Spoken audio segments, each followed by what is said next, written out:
लोक जनशक्ति पार्टी रामविलास ने जो नई ऊंचाइयां हासिल की हैं, आप सबके सामने पार्टी ने कई उतार चढ़ाव देखे। आप सब में से कई ऐसे पुराने साथी भी हैं जिन्होंने मेरे नेता के संघर्ष को देखा।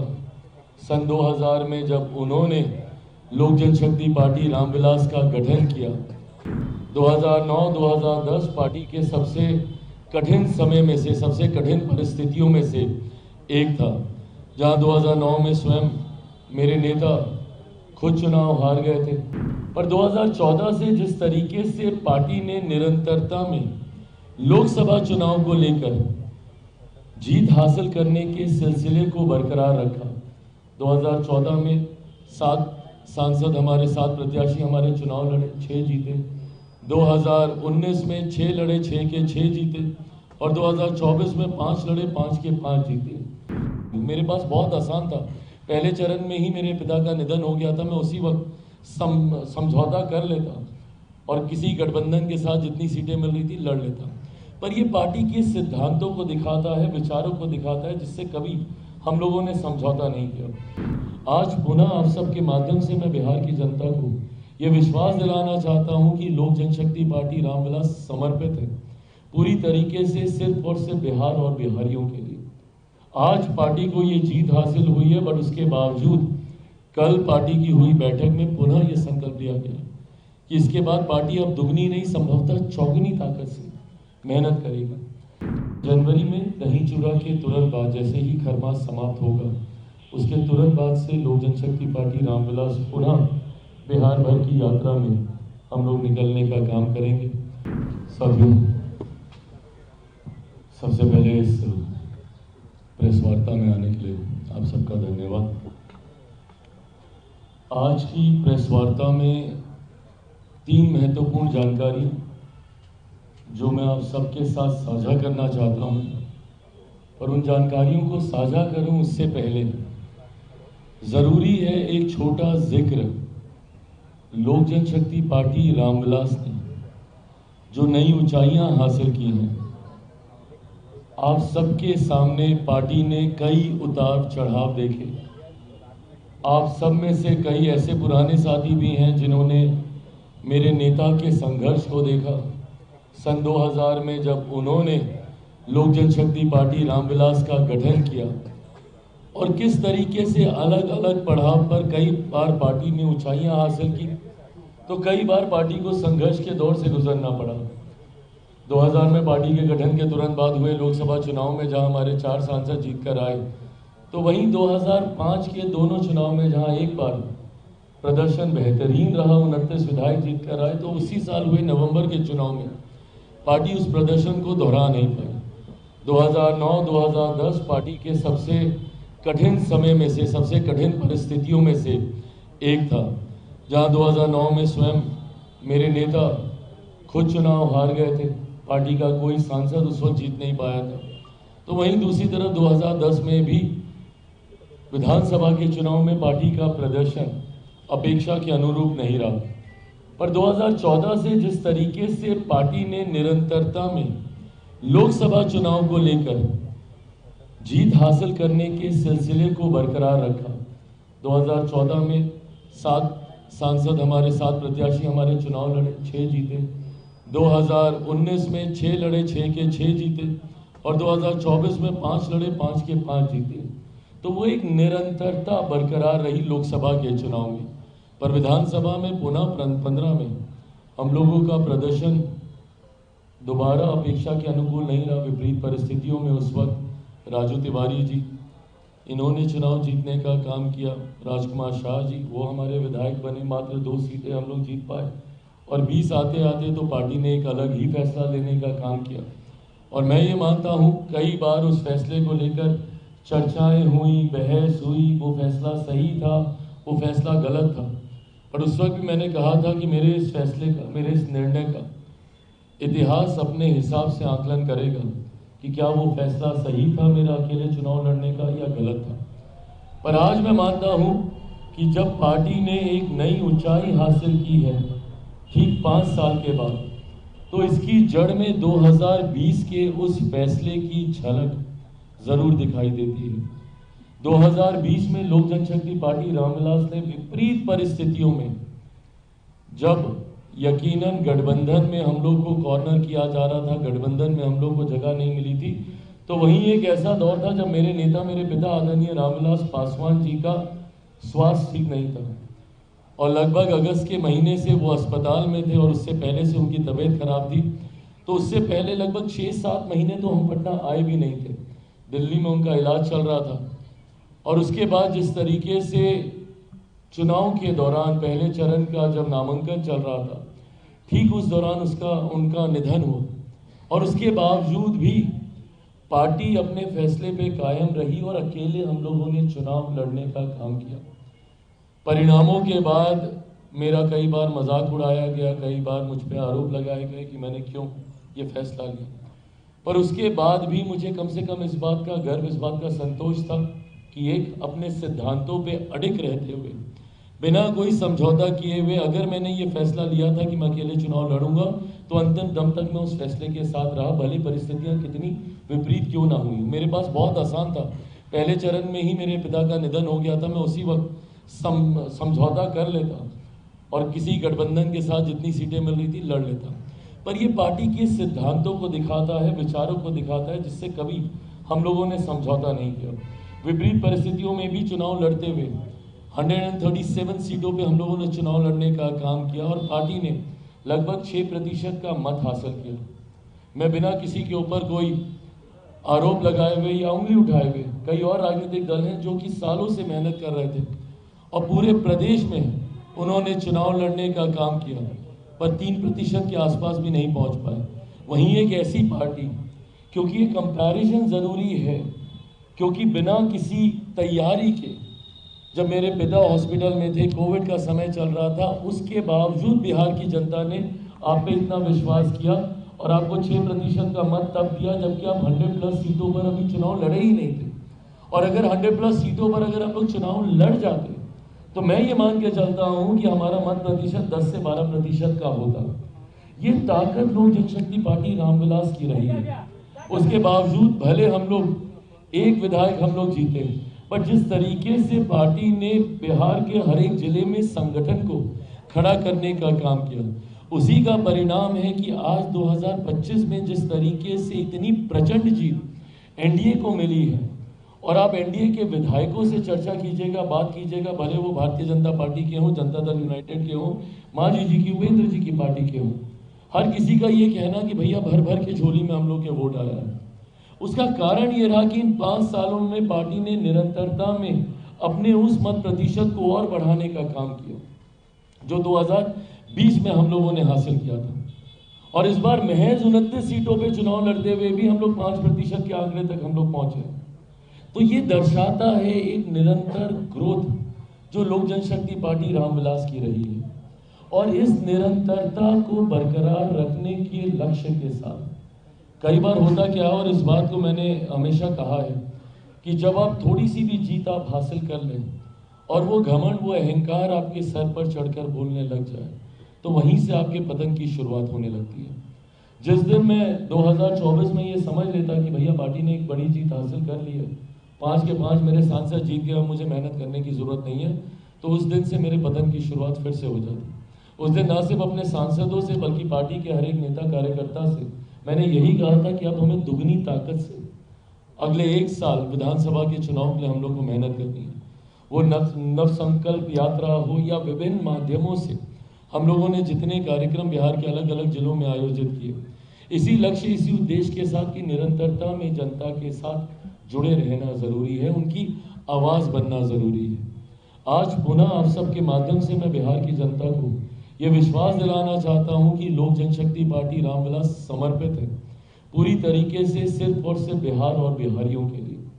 आज पार्टी को ये जीत हासिल हुई है, बट उसके बावजूद कल पार्टी की हुई बैठक में पुनः ये संकल्प लिया गया कि इसके बाद पार्टी अब दुगनी नहीं, संभवतः चौगुनी ताकत से मेहनत करेगी, जनता के बीच जाकर उनके जुड़े हुए मुद्दों को, उनकी समस्या का समाधान करने का काम करेगी और विधानसभा में और बिहार की कैबिनेट में उनकी आवाज बनने का काम करेगी। अपनी सोच, अपने विचार Lok Janshakti party Ramvilas Bihar first Bihari first के संकल्प के साथ चल रही है। ये बिहार और बिहारियों को एक विकसित राज्य देने का संकल्प है। बिहार को फर्स्ट, बिहारियों को फर्स्ट बनाने की ये सोच है। विधानसभा हो या मंत्रिमंडल में हो, निरंतरता में लोक जनशक्ति पार्टी रामविलास के तमाम हमारे नवनिर्वाचित विधायक इस विषय को उठाने का काम करेंगे। मंत्रिमंडल में हमारे मंत्रीगण के साथी इन विषयों को उठाने का काम करेंगे और जनता के साथ लगातार ये संवाद बना रहे, इस बात के लिए मेरी पार्टी का हर एक कार्यकर्ता, हर एक नेता संकल्पित है। और इसी सोच को आगे रखने के लिए हम लोगों ने ये फैसला लिया है। और जो 3 जानकारी आप सबके साथ मैं साझा करना चाहता हूँ, उसमें पहली जानकारी है कि एक खूबसूरत संजोग है कि परिणाम एक ऐसे समय आए हैं जब लोक जनशक्ति पार्टी रामविलास का स्थापना दिवस की दहलीज पर हम लोग मौजूद हैं। 28 नवंबर को मेरे नेता आदरणीय रामविलास पासवान जी ने सन 2000 में लोक जनशक्ति पार्टी रामविलास की स्थापना करने का काम किया था और आगामी 28 तारीख को एक मिली नई जीत के साथ भव्य तरीके से पटना में इस कार्यक्रम का आयोजन किया जाएगा। 28 नवंबर को पटना में कहां पर कितने बजे ये कार्यक्रम होगा, ये आने वाले दिनों में पार्टी के प्रदेश नेतृत्व द्वारा ये जानकारी साझा की जाएगी। अशरफ अंसारी जी, राजू तिवारी जी के द्वारा ये तमाम जानकारी आप सबके साथ साझा की जाएगी। आगामी 28 तारीख को भव्य तरीके से पार्टी का स्थापना दिवस, जहां पर एक बार फिर से मेरे नेता, मेरे पिता आदरणीय रामविलास पासवान जी के विचारों को आगे लेकर चलने के संकल्प को दोहराते हुए मेरी पार्टी का हर एक विधायक आगामी दिनों में हम लोग की क्या रणनीति रूपरेखा होगी, उस पर हम लोग चर्चा करने का हम लोग काम करेंगे। जैसा मैंने कहा कि जनता के साथ निरंतरता में जुड़े रहना जरूरी है। कोई भी मेरा पार्टी का नेता, कार्यकर्ता बंद कमरे में एसी चलाकर बैठे और चर्चाएं करे, ये मुझे स्वीकार नहीं।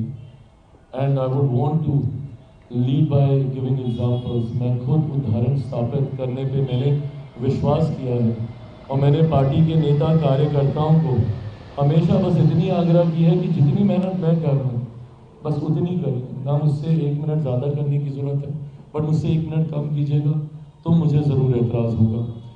ऐसे में आगामी नववर्ष की शुरुआत में ही, जनवरी से ही, क्योंकि दिसंबर में फिर पार्लियामेंट चलेगा और उसके बाद बड़े दिनों की छुट्टियां होती हैं, तो हर कोई स्वाभाविक है अपने घर परिवार के साथ वो समय बिताता है। बट जनवरी में दही चूड़ा के तुरंत बाद, जैसे ही खरमास समाप्त होगा, उसके तुरंत बाद से लोक जनशक्ति पार्टी रामविलास पुनः बिहार भर की यात्रा में हम लोग निकलने का काम करेंगे। बिहार की जनता को सबसे पहले तो धन्यवाद देते हुए, जिस तरीके से प्रचंड जीत बिहार की जनता ने एनडीए के प्रत्याशियों को देने का काम किया है, तो ये यात्रा दही चूड़ा के तुरंत बाद हम लोग शुरू करेंगे। और जहां पर एक बार फिर से जनता से संवाद साध कर आने वाले 5 सालों में अब इसको एकदम माइक्रो लेवल पर लेकर जाया जाएगा कि उनके इलाकों की छोटी छोटी समस्या, बिहार फर्स्ट, बिहारी फर्स्ट में ज़रूर हम लोगों ने बड़ी चर्चाएं की, बट छोटी छोटी समस्या, पुल पुलिया की हो, नली नाले की हो, सड़क बनाने की हो, जो विधायकों के माध्यम से, प्रशासन की मदद से, तत्काल प्रभाव से जिसको हम लोग सुनिश्चित करा सकते हैं। ऑफकोर्स बड़े एजेंडा सरकार के रहे हैं, जिसका जिक्र हम लोगों ने संकल्प पत्र में किया है और उस संकल्प पत्र में लोक जनशक्ति पार्टी रामविलास के बिहार फर्स्ट, बिहारी फर्स्ट का भी जिक्र है। उसमें कई एजेंडा हम लोग के जोड़े गए, तो यकीनन वो बड़े विषय आने वाले 5 साल में तो ज़रूर धरातल पर उतरेंगे ही। 1 करोड़ रोजगार देने की हम लोगों ने बात की है, बिहार के हर एक जिले में उद्योग खोलने की हम लोगों ने बात की है, तो उन पर तो ज़रूर काम करेंगे। बट रोज़मर्रा की जो दिक्कतें ग्रामीणों को झेलनी पड़ती है, जिस व्यवस्था में वो गांव देहात में रहते हैं, उसको कैसे तत्काल प्रभाव से दूर किया जा सके, इस दिशा में इस धन्यवाद यात्रा के माध्यम से हम लोग सुझाव इकट्ठा करेंगे और जल्द से जल्द उसके ऊपर कार्य करने का हम लोग प्रयास करेंगे।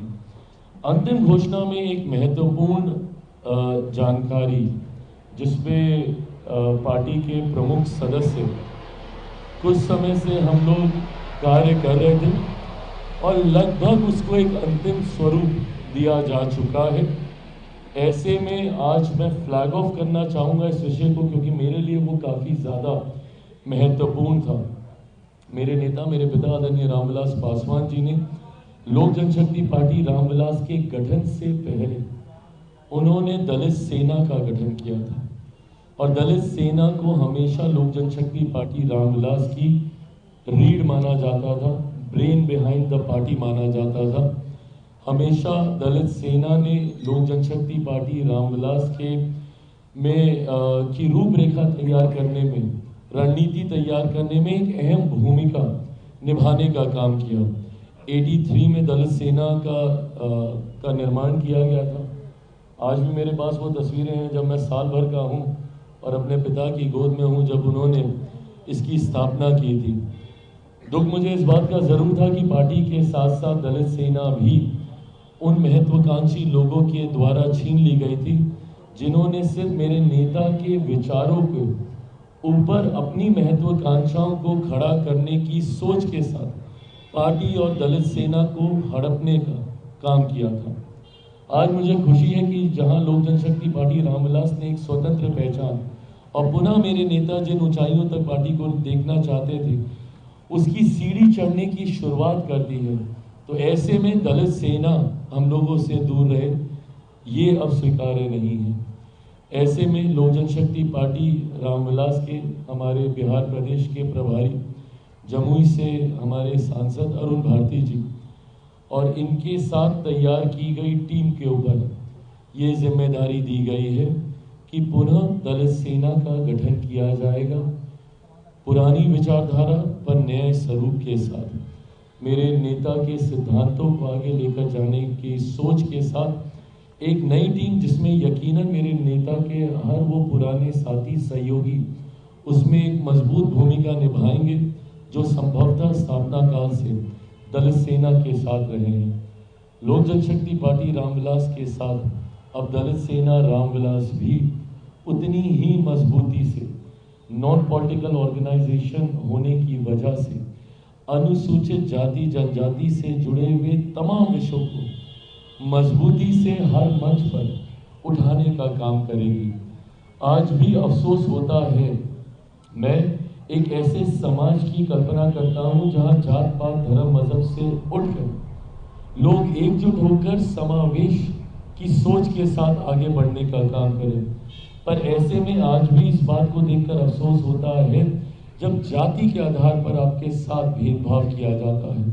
आज भी 21वीं सदी में ऐसे उदाहरण देखने को मिलते हैं जहां एक दलित होने की वजह से आपको घोड़ी पे चढ़ने से रोका जाता है, एक दलित पुलिस अधिकारी को बारात निकालने के लिए सिक्योरिटी की व्यवस्था करनी पड़ती है, एक दलित बड़े पद पर बैठे हुए नेता को मंदिर में जाने के बाद मंदिर को गंगा जल से धुलवाया जाता है। आज भी ऐसे उदाहरण देखने को मिलते हैं।